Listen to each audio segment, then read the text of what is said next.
We're here at Rad Industries, and today I want to talk about the 2JZ motor. Frequently I get asked the difference between the GTE and the GE. There is some other differences between a VVTi, non-VVTi, and I want to get into all these details today and help you guys understand stuff that I've learned over the years of working on these motors, modifying them, building race motors, and kind of getting inside them a lot. I would start off talking about is the turbo motor. So this is a 2JZ-GTE non-VVTi.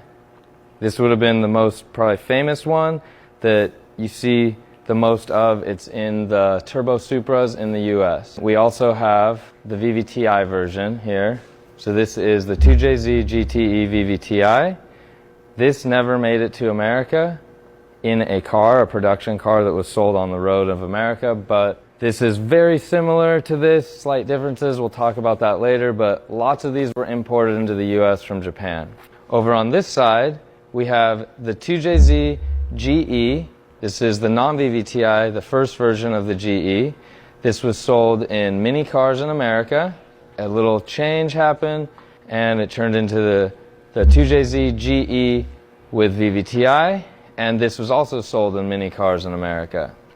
Now, let's talk about what's different on the inside of them. First, let me tell you real quick. So these motors were developed in 1991. They were in cars in Japan and maybe a couple other countries in '92.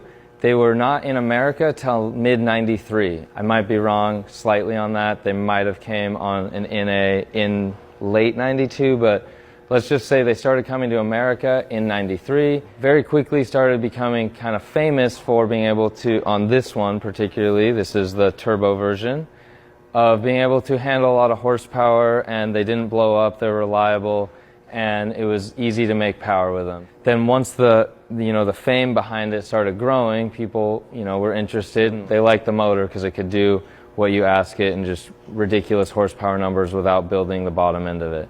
That fame still goes on with it today. It is an old design from 25 plus years old, but still